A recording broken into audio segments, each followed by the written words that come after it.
Wednesday, July 4th, 2007. Paul to me. Okay. Not gonna fight with you. I see your point. Thursday, July 5th, 2007. Paul wrote me another email explaining to me that something horrible happened to his friend's daughter who was 5 years old. She was kidnapped and raped by a homeless guy that Paul's old 90-year-old guy friend had been living with in order to do odd jobs around Paul's old guy's house. Turns out the girl was returned home and her parents brought her to the hospital ASAP. Paul feels horrible about this. Tuesday, July 10th, 2007. I found this magic 8-ball that needed to be priced while I was on my shift at Goodwill. I even asked it if I would ever meet R in the future, shook it, and it popped up the answer, no.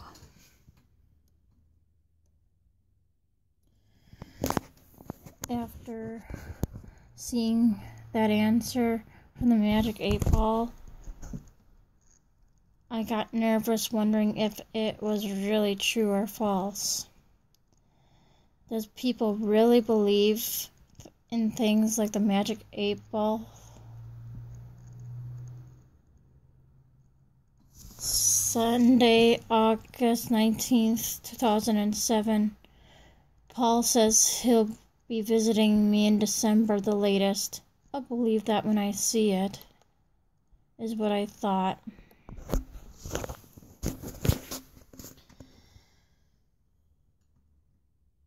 Friday, August 24th, 2007. Paul to me.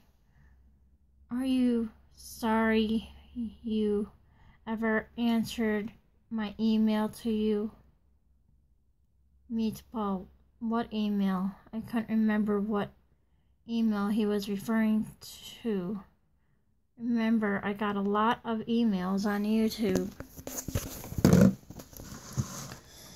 Paul to me. You know, the first time I saw you, I fell in love. And I wanted to be your friend. But then I got to know you, and after all that time, I fell in love with you. You are a sweet girl. You are so pure and understanding. You are the greatest gift that God could have ever created. You know that? Me to Paul, yep. Paul to me. Don't be modest, LOL. You know I found you. You know how I found you besides your videos? Me to Paul. How? Paul to me. I had watched all your videos, then one day I heard a sound on one of them. It was an AOL ding, and so I went from there. And then I asked if I could be your friend. When you said yes, I was like, cool, and it got to know you. When you wanted me to call you that day, I felt special. Out of everyone you know, why me? Why did you choose me to confide in? You have lots of friends. Me to Paul. No, I don't. They're away in college. Paul to me. Oh, come on. You? Yes, you do. Everyone loves you. Sunday, August 26, 2007. I talked to Father B, my priest, after Mass let out this morning. He was confused about Paul. I find it strange for Paul to say those things, like I love you, when he doesn't really know you, only knows you from off the computer. Saturday, October 13th, 2007.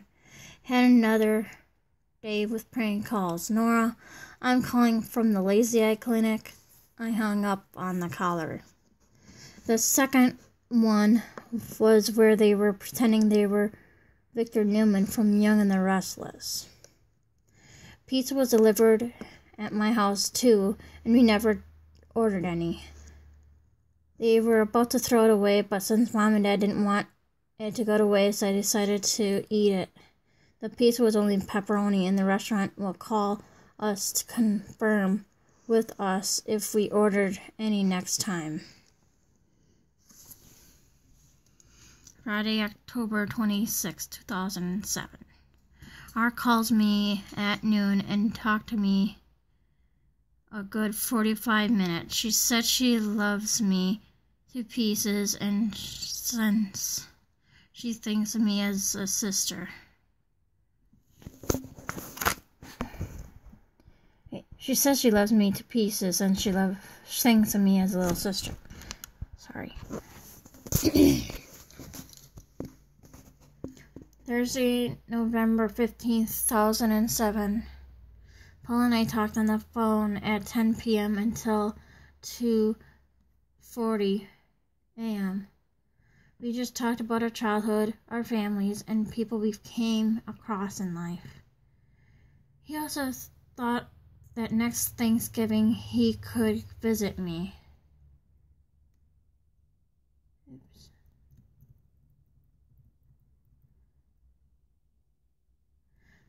Break bread with your family, is what he said.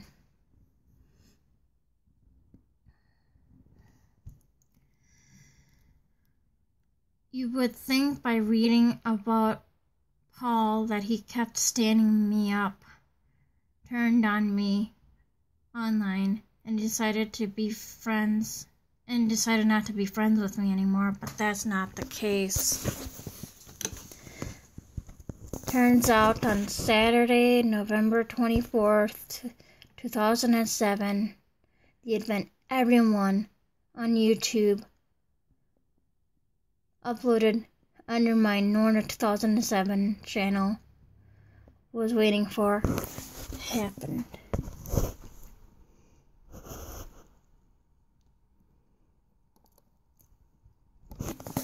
That is me, hugging him. Yep.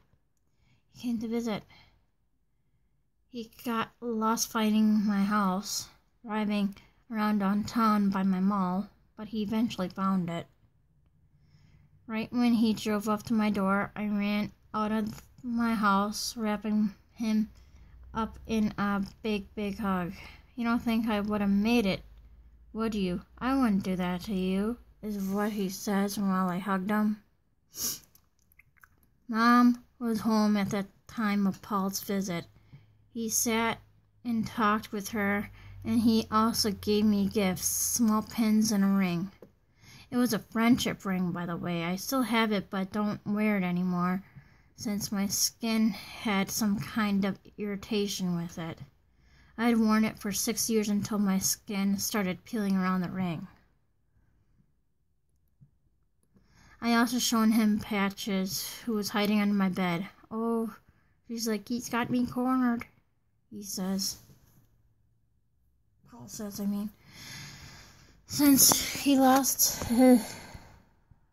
lost finding my house, that meant he couldn't stay long. He didn't want to leave the cabin unattended for.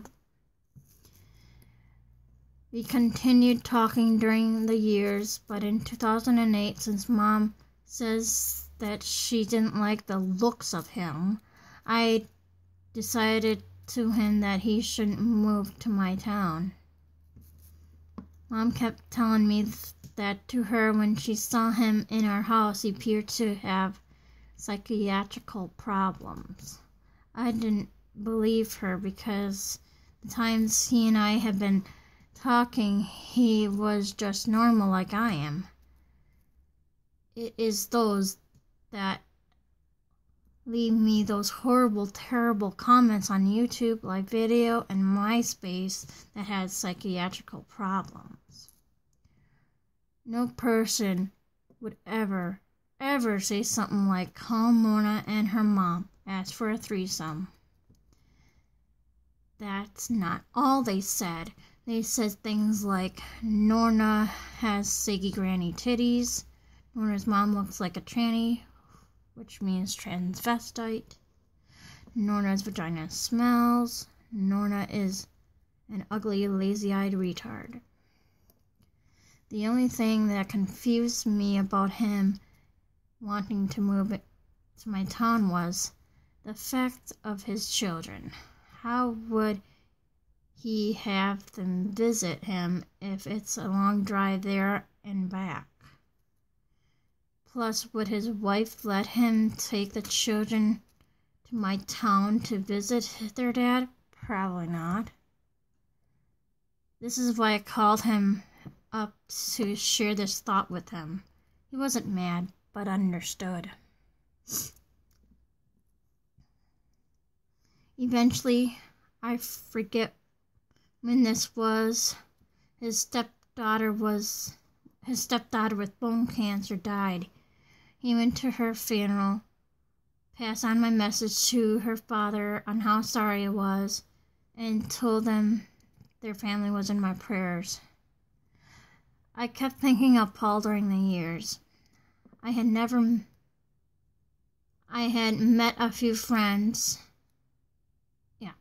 Excuse me. I had met a few new friends, and even the times talking to them, I would bring up how Paul and I had met, and they asked me what happened with him. It was on the night of Monday, February 22nd, 2010, the day of burying my mom. I found Paul on MySpace chat. I asked if he could call me. He called but only chatted for 10 minutes. He was working as a mechanic at the time.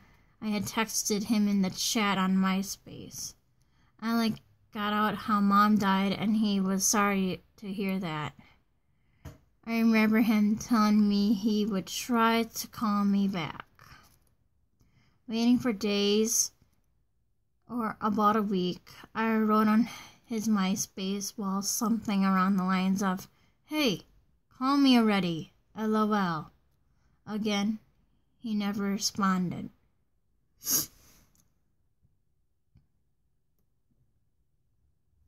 It wasn't until I found a response to that wall post on Sunday, April 24th, 2011. It came from his daughter, and she wasn't sounding nice about my post on his wall at all.